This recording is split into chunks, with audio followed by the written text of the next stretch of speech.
What is happening in Hollywood that a guy that tough will be on the street waving a gun, screaming, "They are trying to kill me"? Yeah. What's going on?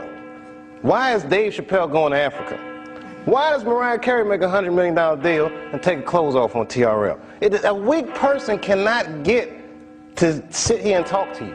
Ain't no weak people talking to you. So what is happening in Hollywood? Nobody knows. The worst thing to call somebody is crazy, is dismissive. I don't understand this person, so they're crazy. That's bullshit. These people are not crazy, they're strong people. Maybe the environment is a little sick.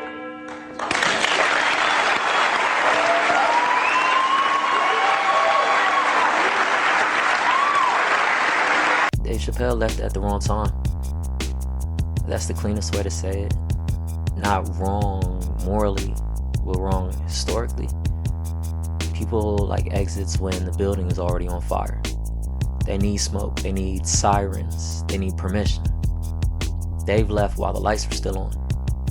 Chappelle's show wasn't remotely wobbling. It wasn't controversial yet in the way history would later rewrite it. It was humming. The kind of hum that makes executives talk faster and creatives nod without listening.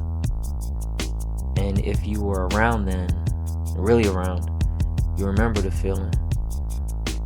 Comedy felt dangerous again, like it was allowed to touch things it had been warned about.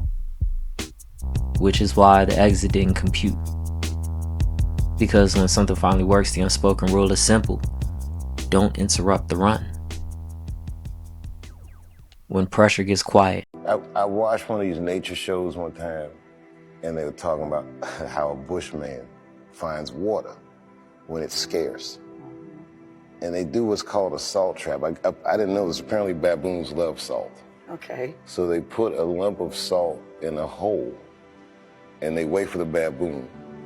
The baboon comes, sticks his hand in the hole, grabs the salt makes his hand bigger, and he's trapped. He can't get his hand out.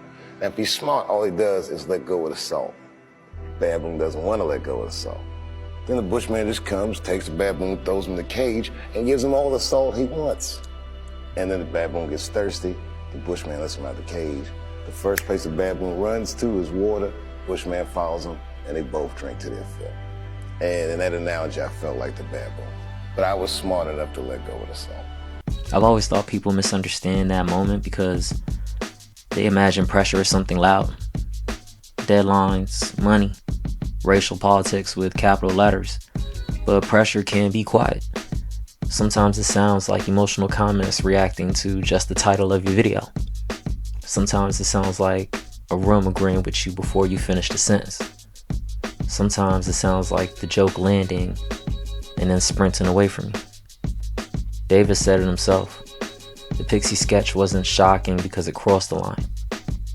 It's barely comedy anymore if it doesn't cross the line. A topic for another day. What shook him was not knowing where the joke landed once it left him. That's a terrifying place to stand as a comedian. Because once you lose track of who's carrying the meaning, you're no longer authoring anything. You're just feeding momentum, and momentum doesn't care about intent. Leaving before it breaks. I don't have a sneaker deal, because if you say something that people don't like, they'll take your fucking shoes off. If Martin Luther King had a sneaker deal, we'd still be on the back of the bus. They always true, the Nike executive come up, "Hi, Martin, we need you to tone down the talk of civil rights and blacks being humans. It's upsetting our southern distributors. But I don't understand. I thought that's why I had a sneaker deal in the first place." Not quite. Really, it's a walking shoe, and we like the marching, but try to understand. Fuck that shit. Dave left because he could feel where it would go if he stayed. That's harder to explain to people who live by outcomes. It's like leaving a party before the music turns bad. Everyone else is still dancing, but you look dramatic for putting your coat on early. But something in you already hears the shift. That's the cost of silence. The silence afterward. No follow-up project, no next phase, just absence. And absence invites stories. He's scared, he's unstable, he couldn't handle it, he fumbled the bag. Dave let those stories sit, which is insane behavior in a culture that survives on clarification. Most people would have rushed to the microphone, an interview, a statement. It took Dave some time. And that's where the real cost showed up. Because leaving early doesn't just cost money. It costs narrative control. You don't get to decide how people remember you while you're gone. Principle doesn't announce itself. We love to call that bravery now, but let's be honest. Most people don't leave because of principle. They leave because pain finally gave them cover. I don't know if this was that, but Dave wasn't escaping discomfort. He was refusing to keep making something once he couldn't tell if he was standing behind it anymore. That distinction is different from any moral argument because principle isn't loud. It doesn't announce itself. It'll just subtly remove you from rooms that move too fast for honesty. You didn't change. When Dave came back, people expected a reset, an apology arc, a softened version, an update. Instead, they got Dave. Same cadence, same refusal to rush to the point, same willingness to sit inside tension and let the audience sweat. That's when the accusations changed. Not you're wrong, but you didn't change, which might be the most modern criticism imaginable. We've decided growth has to look like revision, that wisdom comes with disclaimers, and Dave didn't do that. He didn't evolve on stage. He evolved privately, and that made people uncomfortable because consistency doesn't argue, it just stands there. Why this lands? This is where it stops being about comedy, and everyone has a version of this moment. A job that still looks good on paper but feels thinner every year.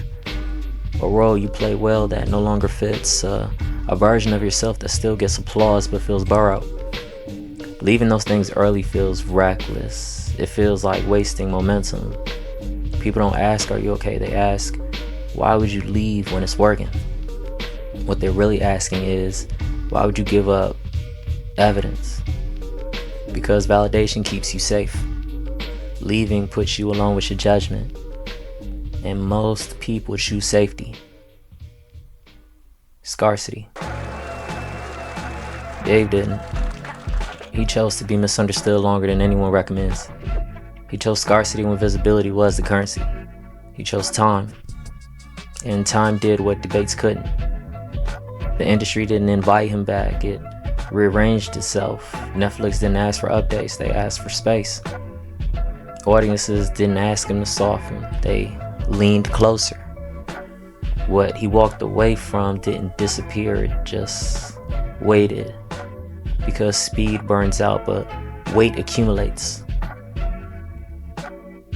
People say Dave won, and that's not quite right, because he paid first. Before, he looked principled, he looked outdated. Wrong before he looked consistent. Stubborn before he looked intact. And that's the tax. Dave Chappelle didn't walk away because he was afraid of saying the wrong thing. He walked away because everything was moving too fast to know what the right thing even was. So he slowed down. Let the noise pass. Let time do the editing. And when he came back, nothing had been revised, just preserved.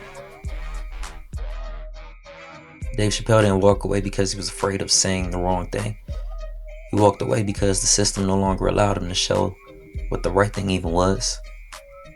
So he slowed down, accepted misunderstanding, let time do the sorting, and eventually, what he walked away from came back to him. Not revised or diluted, intact. Some people adapt to the moment, and others wait for the moment to catch up. Emotional intelligence, so you don't move emotionally. Nobody listens to me. When I tell these jokes, you ignore me. My first Netflix special, what did I say? I said, I don't want a sneaker deal, because the minute I say something that makes those people mad, they're going to take my sneakers away. And the whole crowd was like, ha, ha, ha, ha, ha. But now you see Kanye walking around L.A. barefoot with his chain out. Sweet little ditty, I don't mean to hurt you, baby.